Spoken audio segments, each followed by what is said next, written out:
अब आगे। ताहिरी अंदर गई और अपना थूक मुश्किल से गले से नीचे उतारकर वहां बैठे कई हैंडसम नौजवानों को देखने लगी, जो एक से बढ़कर एक थे। वहां कोई सिंगर था तो कई बिजनेसमैन थे, तो कुछ की फील्ड अलग थी। सब अपनी अपनी फील्ड में काफी फेमस थे और एक से बढ़कर एक थे। सब सिंगल थे और उन सबके सामने महिका सिंह बैठी। शायद वो उन सबके साथ एक साथ मीटिंग कर रही थी। महिका एक बेडिडी सी चेयर पर बैठकर एक फैक स्माइल के साथ, एक दो वर्ड के साथ सबसे बात कर रही थी, और वहां हर कोई महिका से स्पेशली बात करना चाहता था। आखिर महिका सिंह से मिलना इतना आसान थोड़ी ना था। शायद ही ये पहली बार था जब वो सब महिका को सामने से पहली बार देख रहे थे।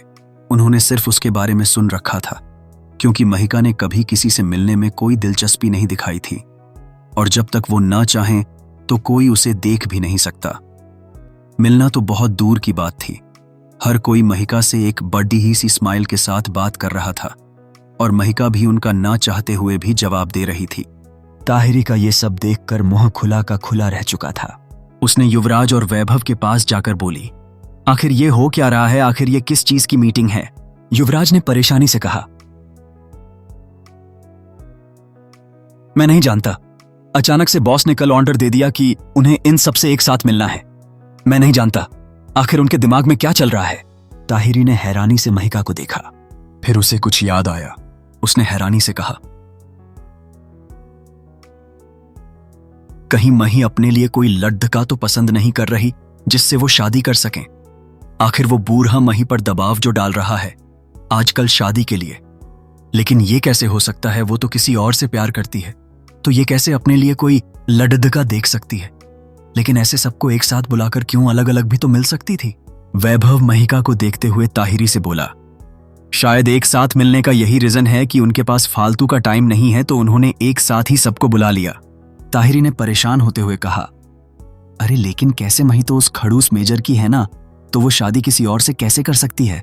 युवराज ने अपना माथा सहलाते हुए कहा, मैं इतना परेशान इससे पहले कभी नहीं हुआ, ताही पता नहीं आखिर इनके दिमाग में क्या चल रहा है। वही अब धीरे धीरे महिका के चेहरे पर गुस्सा दिखने लगा था। वो उन सबके लिए नहीं था, शायद वो किसी और के लिए था। महिका वहां बैठे हर एक शख्स को देख रही थी। हर कोई उससे बात करना चाहता था, हर कोई उसकी अटेंशन पाना चाहता था। आखिर वो महिका सिंह थी, कोई कैसे उसे इग्नोर कर देता? जो सिर्फ दिमाग से ही अपनी खूबसूरती से भी सबको हरा देती थी, तो कोई कैसे क्यों उसे इग्नोर करना चाहेगा? महिका ने अपने हाथ में पकड़ी डीढ़े ड्रिंक का गिलास देखते हुए खद्दू से कहा, कोई भी मुझे इग्नोर नहीं कर रहा। हर कोई सिर्फ मेरी एक नजर देखना चाहता है, और मैंने उन्हें मैरिज के पूछा। उन्होंने मुझे और महिका सिंह के प्रपोज को अनदेखा किया। कोई भी मुझे अनदेखा नहीं कर सकता, तो उन्होंने कैसे ये किया? क्यों? इतना कहकर उसकी पकड़ी ढेच अपने ड्रिंक पर कसती चली गई, और इतनी कस गई कि वो कांच का गिलास एक पल में उसके हाथ में ही टूट गया, जिससे सबका ध्यान महिका के ऊपर चला गया। युवराज महिका की तरफ बढ़ता कि महिका अपनी जगह पर उठकर सबकी तरफ देखकर बोली, थैंक यू सो मच, आप सब यहां आए। प्लीज अपना लंच एंजॉय करिए, और ये जगह काफी खूबसूरत, यहां कुछ समय बिताकर वापस जाइएगा। इतना कहकर महिका बाहर की तरफ जाने लगी कि उसे सामने खड़ी ताहिरी नजर आई, जो अभी भी उसे ही कंफ्यूज होकर देख रही थी। महिका उसके पास जाकर गुस्से से उसकी आंखों में देखते हुए बोली, आखिर उनकी हिम्मत कैसे हुई महिका सिंह के प्रपोज को इग्नोर करने की? कैसे? महिका की इतनी गुस्से से भरी आवाज सुनकर ताहिरी का तो गला ही सूख गया। उसने कहा, मैंने क्या किया बॉस? मैं तो अभी हॉस्पिटल से आई हूं, मैंने कुछ भी नहीं किया। महिका उसे देखकर गुस्से से बोली, छोड़ दूंगी नहीं। इतना कहकर वो अपना कॉट उतारते हुए वहां से चली गई। ताहिरी तो सहम चुकी थी, महिका उसे नहीं छोड़ देगी, लेकिन आखिर उसने किया क्या था? ताहिरी ने रुआसी होकर युवराज और वैभव को देखा, जो खुद शोक में थे।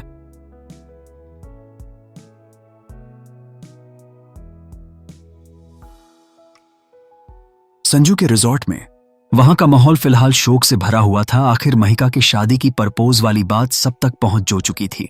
सब हैरान थे। संजू ने अपने नाखून चबाते हुए कहा, क्या यह सच है? कहीं कोई और लद्दकी तो नहीं थी जिन्होंने भैया को प्रपोज किया हो? क्या सच में वो मही दी ही थी? रोहन ने कहा। तेज भाई का तो यही कहना था। जब उन्होंने ऐसा कहा था तो अंसार सर वही थे जिन्होंने ना ही सिर्फ अपने कानों से सुना, बल्कि अपनी आंखों से देखा भी। रोशनी ने कहा, हो सकता है ये सच हो। ये सुनकर सबके चेहरे मुस्कुराने लगे। संजू ने खुश होते हुए कहा, फिर तो भैया वापस घर आएंगे ना, और वो हमेशा खुश भी रहेंगे, और वो मेरे पहले वाले भैया बन जाएंगे। संजू की बात सुनकर रोहन ने कहा, अगर ये सच भी है तो मुझे नहीं लगता कि भैया कभी शादी के लिए तैयार भी होंगे, चाहे वो महिका जी ही क्यों ना हो। अब तो पहले से भी ज्यादा भैया को भरोसा नहीं है। शादी या किसी भी रिलेशन में उन्हें कोई यकीन नहीं है। उन्हें शादी के लिए आज तक पूरा सिंघानिया परिवार भी नहीं मना सका, यहां तक कि दादाजी भी नहीं। तो मुझे नहीं लगता कि यह मुमकिन होगा। रोहन की बात सुनकर संजू वापस से मायूस हो गई। रोशनी ने संजू से कहा, इतनी जल्दी मायूस नहीं होते गुद्दिया, हो सकता है ये अभी बस शुरुआत, तो बहुत जल्द सब कुछ पहले जैसा हो जाए। रोशनी की पॉजिटिव बात सुनकर संजू खुश हो गई।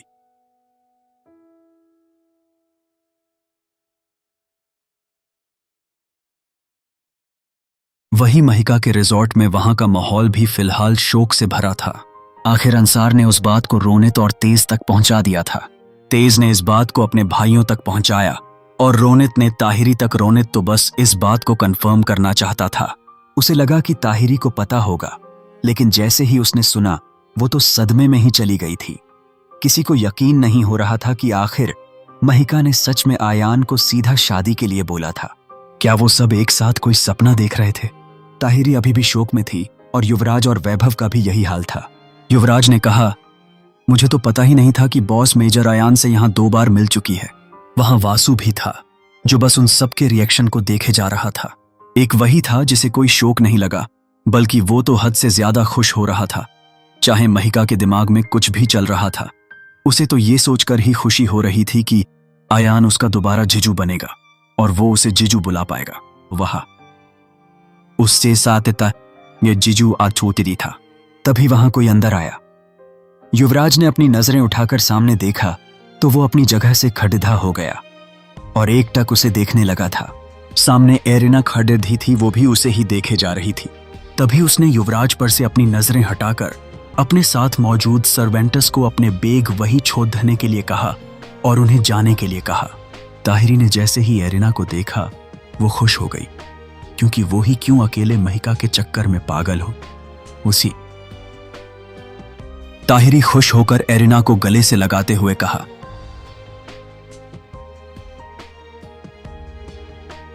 आखिर तुम आ ही गई अंग्रेजन।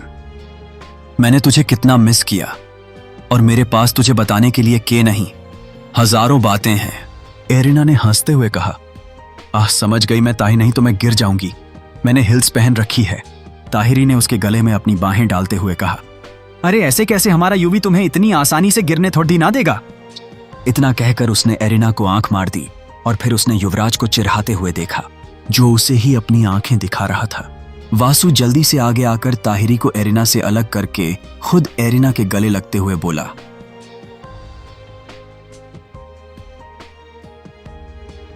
एरी भाभी, मैंने आपको बहुत मिस किया। आप इतनी देर से क्यों आई? एरिना ने हंसते हुए कहा, वासु प्लीज तुम मुझे ये भाभी वर्ड मत कहा हो, मुझे दी सुनने की ज्यादा हैबिट है। वासु ने कहा, नो, अब मुझे आपको भाभी बोलना ज्यादा अच्छा लगता है। फिर वासु ने युवराज को देखते हुए कहा, युवी भाई, अब आपको भाभी को ज्यादा मिस नहीं करना पड़ेगा, अब ये यही आपके पास रहेगी। फिर वो एरिना से बोला, आपको पता है युवी भाई, आपको दिन रात। वो आगे कुछ कहता कि युवराज आगे आकर उसके मुंह को पकड़ी ढहकर उसे पीछे खींचते हुए बोला, वासु बहुत बोलने लगे हो, बॉस से शिकायत करूं क्या? एरिना हंसती। वैभव ने एरिना से पूछा, क्या श्लीन नहीं आया तुम्हारे साथ? एरिना ने कहा, वो मुकेश अंकल के पास गया है, शायद किसी केस पर बात करने के लिए। वैभव ने अपना हाँ में सर हिला दिया। एरिना ने आसपास देखते हुए कहा, बॉस कहाँ है? उसकी बात सुनकर ताहिरी को महिका याद आई। उसने एरिना का हाथ पकड़ी डैशते हुए कहा, एरी, मुझे तुमसे बहुत जरूरी बात करनी है। महिका के बारे में बात करनी है। यह सुनकर एरिना सीरियस हो गई। ताहिरी ने फिर कहा, अरे छोड़ दो, पहले तुम आराम करो। एरिना ने कहा, नहीं, मैं ठीक हूं। ताहिरी ने उसका हाथ पकड़ी हकर उसे युवराज के पास खड़िद्धे करते हुए कहा, ईसा इशार सरन को पास साका। युवी जाओ, पहले एरी को रूम में ले जाओ और उसे आराम करने के लिए कहो, हम बाद में इस बारे में बात करेंगे। ताहिरी ने जानबूझकर एरिना को युवराज के पास खड़े करते वक्त एरिना को हल्का सा धक्का मारा था ताकि उसका बैलेंस बिगड़ जाए, और ऐसा ही हुआ, उसका बैलेंस बिगड़ चुका था। युवराज ने उसे कंधे से पगड़ी ढहते हुए ताहिरी से कहा, ताही क्या कर रही हो? ताहिरी ने अपना सर हिलाते हुए कहा, जाओ जाओ रूम में जाओ। एरिना युवराज के पास बहुत पास थी। वो जल्दी से खुद को संभाल थोड़ा उससे दूर हो गई। युवराज ने उसे चलने का इशारा किया। वहीं आर्मी कैंप में तेज और रोनित आपस में बात कर रहे थे। तेज ने रोनित से पूछा, रोनी मुझे तो बहुत फिक्र हो रही है, इसकी उम्मीद तो हमें थी ही नहीं, तो ये कैसे हो गया? रोनित ने कहा, पता नहीं, जो किया है महिका जी ने किया है, और ऐसा क्यों किया ये तो उन्हें ही पता है। तेज ने कहा, और तब से हमने आयान को नहीं देखा है, समझ नहीं आ रहा आखिर वो कहां गया। रोनित ने कहा, इसकी तू परवाह मत कर, वो अपना फर्ज निभा रहा है, उससे वो कभी नहीं भाग सकता। शायद जो हुआ है उसकी सोच के उल्टा हुआ है।